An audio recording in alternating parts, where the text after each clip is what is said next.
নমস্কার সবাইকে, কেমন আছেন সবাই? নিশ্চয়ই ভালো আছেন, আমিও ভালো আছি। সবাইকে স্বাগত জানাচ্ছি বানানি বৈচিত্র্যে। তো আজকে আমি আমাদের যে সরিষা হয়েছিল না, আপনাদের আমি আগের ভিডিওতে কিন্তু দেখেছিলাম। আগের ভিডিও বলতে অনেক আগেই, যে আমাদের সরিষা কিন্তু খুব সুন্দর হয়েছিল।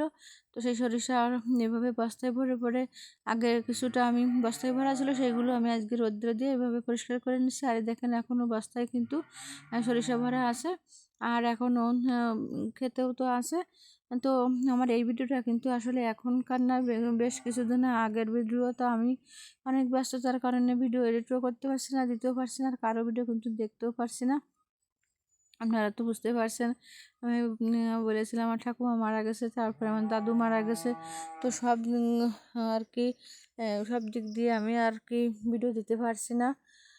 একবার মামার বাড়িতে যেতে হচ্ছে, একবার আমার বাবার বাড়িতে যেতে হচ্ছে, এভাবে আর কি আমার ভিডিও দেওয়া হচ্ছে না। আর এদিকে আমার মেয়ের পরীক্ষা শুরু হয়ে গেছে, তো আমি সেজন্য আর কি ভিডিও দিতেও পারছি না, আর কি কারো ভিডিও দেখতেও পারছি না। তো আপনারা কিছু মনে করবেন না, আমার পুরোনো ভিডিও গুলো দেখবেন।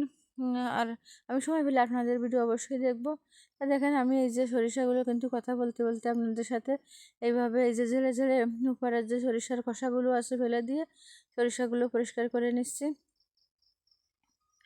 আর এই সরিষাগুলো এইভাবে পরিষ্কার করে একটা পাত্রে রেখে দিচ্ছি। আর আমি কিন্তু এই সরিষা থেকে কিছু সরিষা খাওয়ার জন্য রাখবো। তো সেজন্য আমি এই সরিষাগুলো এখন ধুয়ে দেবো। তো আমি তো দু রকম সরিষা রেখেছিলাম, হলুদ আর এই যে লাল। তো এই সরিষা দুই রকম খাওয়ার জন্য আমি দু রকম আর কি পাত্রে নেড়ে দেবো ধুয়ে। তো আমি এভাবে জলে একটু ভিজিয়ে রেখেছিলাম, তাহলে কিন্তু ওর ভিতরে যে কাদাটা আছে, কাদাটা নরম হয়ে গুলিয়ে আর কি ধুয়ে সুন্দরভাবে পরিষ্কার করা যাবে। তো তারপরে এভাবে ধুয়ে আমি নেটের উপরে দিয়ে ঝুলিয়ে রেখে দিয়েছি, যাতে জলটা ঝরে যায়। আর তারপরে কিন্তু আমি এভাবে এই যে নেড়ে দিয়েছি। তো এভাবে নেড়ে দিয়ে দিয়ে আমি সব সরিষাগুলো কিন্তু শুকিয়ে নেব। আর এই যে আমার এই হলুদ সরিষাগুলো, এগুলো কিন্তু কোনো কিছু আর কি বাটা খেতে খুবই ভালো লাগে এই হলুদ সরিষাগুলো দিয়ে। আর এই যে এই লালগুলো দিয়ে আমি টক বা শুক্তো এগুলো খাওয়ার জন্য রেখে দিয়েছি। এই দুই রকম সরিষা আমি আর কি খাওয়ার জন্য রেখে দিলাম। আরও অনেক সরিষা আছে, তো সেগুলো আমি পরে আস্তে আস্তে আর কি এভাবে ঝেড়ে পরিষ্কার করে তারপরে ভাঙাবো, তেল তৈরি করব আর কি।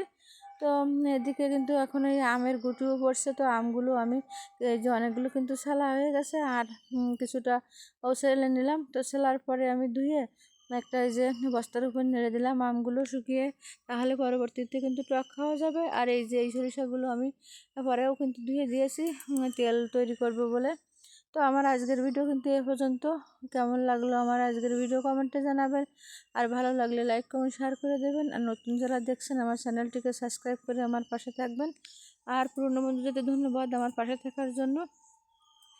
তো ধন্যবাদ সবাইকে, দেখা হবে পরবর্তী কোনো ভিডিও।